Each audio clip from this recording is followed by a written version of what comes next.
நீ உடம்பும் அதோட ரிலேஷன்ஷிப் வந்து ஒரு கல்யாணம் மாதிரி. ரெண்டு பேர் ஒன்றா இந்த உலகத்துக்குள்ளே வரீங்க.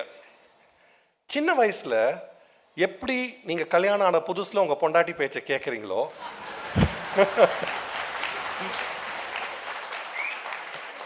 சின்ன வயசில் நீங்கள் உங்கள் உடம்போட பேச்சு கேட்குறீங்க. பசிச்சா அழுறீங்க, களைச்சா படுத்து தூங்கிடுறீங்க. வளர வளர அதோட பேச்சு கேட்க மறந்துடுறீங்க. பசிச்சா சாப்பிடாம வேலை செய்கிறீங்க, அழைப்பு இருந்தால் 2 காஃபி அடிச்சுட்டு வேலைக்கு போகிறீங்க. எப்படி நீங்கள் கல்யாணத்துக்கு அப்புறம் கொஞ்சம் வருஷம் அப்புறம் பொண்டாட்டி பேச்சை கேட்காம அதுக்காக உங்களுக்கு கிடைக்கிற கஷ்டம் கிடைக்குதோ, இல்லை முதல்ல ஒரு ரவுண்டு நான் பார்த்துக்கிறேன், ஆம்பளைங்க அதிகமாக இருக்காங்களா பொம்பளைங்க அதிகமாக இருக்காங்களா, ஓகே ரைட். ஸோ எப்படி நீங்கள் பொண்டாட்டி பேச்சை கேட்காம கஷ்டப்படுறீங்களோ, உங்கள் உடலின் பேச்சு கேட்காம நீங்கள் கஷ்டப்படுறீங்க. அப்புறம் வயசான பிறகு கேட்கணும்னு விரும்புறீங்க, ரொம்ப லேட் ஆயிடுது. ஸோ இதுதான் வந்து நம்ம உடல். நீங்கள் கேட்கலாம், உங்கள் இருதயம் எப்படி டாக்டர் உங்கள் கூட பேசுதுன்னு. திடீர்னு வேகமாக 3 மாடி ஏறுறீங்க அர்ஜென்ட்டாக போகிறதுக்கு, உங்கள் இருதயம் வந்து உங்கள் மாரில் தடக் தடக் தடக் தடக்குன்னு துடிக்குது. அது என்ன சொல்லுது, பாருப்பா நீ டெய்லி இது பண்ண மாட்டேங்கிற, என்னைக்கோ ஒரு நாள் பண்ணுற, என்னால் முடியல, சரியா, கொஞ்சம் கொஞ்சமாக என்னை பழக்கப்படுத்து. அதுதான் உங்கள் இருதயம், சரிங்களா.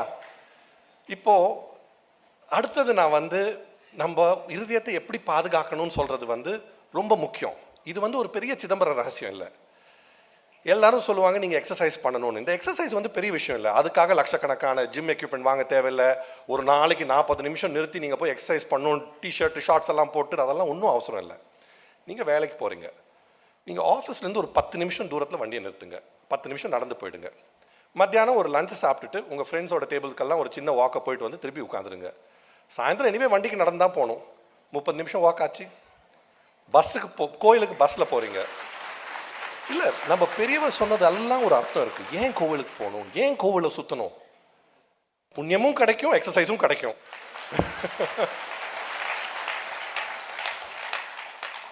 So it is very simple, சரிங்களா. இப்போ அடுத்தது வந்து நம்ம இருதயத்தை பற்றி பேசியாச்சு. உங்கள் குடும்பத்துக்கு நீங்கள் கொடுக்கக்கூடிய மிகப்பெரிய அன்பளிப்பு என்னன்னு உங்களால் சொல்ல முடியுமா? நான் வந்து கேட்குறேன், நீங்கள் நினைக்கலாம் உங்கள் பொண்டாட்டிக்கு இஷ்டமான அந்த நகை, இல்லாட்டி உங்கள் டீனேஜ் பையனுக்கு தேவைப்பட்ட அந்த கார், இல்லாட்டி உங்கள் குடும்பத்துக்கு தேவைப்பட்ட அந்த வீடு, இதெல்லாம் இல்லை. நீங்கள் உங்கள் குடும்பத்துக்கு கொடுக்கக்கூடிய மிகப்பெரிய அன்பளிப்பு உங்களோட ஆரோக்கியம். நமக்கு உடம்பு சரியில்லாதப்போ தான் நம்ம டாக்டர் ஹாஸ்பிட்டல்னு யோசிக்கிறோம். பேப்பரில் டிவியில் இந்த மருத்துவமனைக்கு இவ்வளோ சார்ஜ் போடுறாங்க, இந்த டாக்டருங்க இவ்வளோ ஃபீஸ் போடுறாங்க, கேட்டு கேட்டு சலிச்சிருச்சு.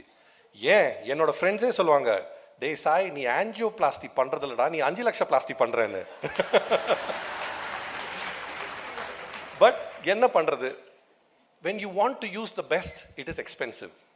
பட் நான் என்ன சொல்கிறேன், இந்த உலகத்தில் இருக்கிற இந்த டெக்னாலஜி எல்லாம், இந்த ஹாஸ்பிட்டல்ஸ் கொடுக்க வேண்டிய உங்களுக்கு ட்ரீட்மெண்ட்ஸ் எல்லாம், என்ன மாதிரி ஸ்பெஷலிஸ்ட் கொடுக்க வேண்டிய உங்களோட ட்ரீட்மெண்ட் எல்லாமே இஸ் இம்மெட்டீரியல் டு யூ.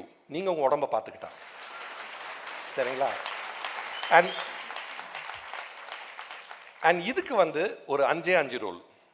எவ்வளோத்துக்கு எவ்வளோ நடக்கிறீங்களோ அவ்வளோத்துக்கு அவ்வளோ என் மாதிரி ஆள்கிட்டேருந்து தப்பிச்சிருப்பீங்க.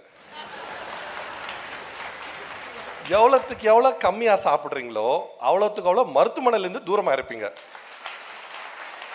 எவ்வளோத்துக்கு எவ்வளோ சிரிக்கிறீங்களோ அவ்வளோத்துக்கு அவ்வளோ லாங் லைஃப் இருக்கும் உங்களுக்கு.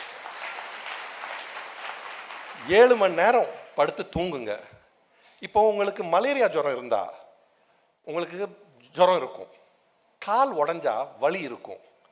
நான் ஒன்று கேட்குறேன், சுகரோ பிபி இருக்கிற பேஷண்ட்ஸுக்கு உங்களுக்கு தெரியுமா, இருக்கிற சுகர் பிபியில் 2 பேருக்கு ஒருத்தருக்கு தான் தெரியும் அவங்களுக்கு வந்து சுகர் இருக்குன்னு. ஏன்னா எந்த சிம்டம் இல்லை. அதனால் வருஷத்தில் ஒரு வாட்டி போய் ஒரு செக்அப் பண்ணிக்கோங்க, அவ்வளோதான். 5 simple rules to good health. என்னோட பாட்டி இறந்தப்போ அவங்களோட வயசு 92. என்னை செல்லமாக சாயின்னு கூப்பிட்றாங்க. நான் ஏதாவது சேட்டை பண்ணால் முட்டாப்பாய பிள்ளைன்னு கூப்பிடுவாங்க. எனக்கு இதை கேட்குறதுல ஒரு குறும்பு சந்தோஷம். அதுவும் எங்கள் அப்பா முன்னாடி அவங்க என்னை இதை கூப்பிட்டா எனக்கு இன்னும் சந்தோஷம். அவர் இதை பார்க்க தான் போகிறாரு. ஆமாம், எனக்கு தெரியும் அப்புறம் பிரச்சனை வரும், தைரியமாக சொல்லிட்டேன். நீங்க எல்லாம் கிளாப் அடிக்கிறீங்கன்னு சொல்லிட்டேன். ஸோ அதிகபட்சம் அவங்க முன்னாடி, எங்க அப்பா முன்னாடி தான் நான் சேட்டை அதிகமா பண்ணுவேன். அவங்க சொன்ன ஒரு வார்த்தை இன்னும் என் காதுலயே இருக்கு. அவங்க சொல்லுவாங்க, டே கண்ணா, காலார நடந்து, கண்ணார தூங்கி, வயிறார சாப்பிட்டு, மனசார சிரிச்சா உனக்கு நோய் எங்கேருந்துடா வரும்னு.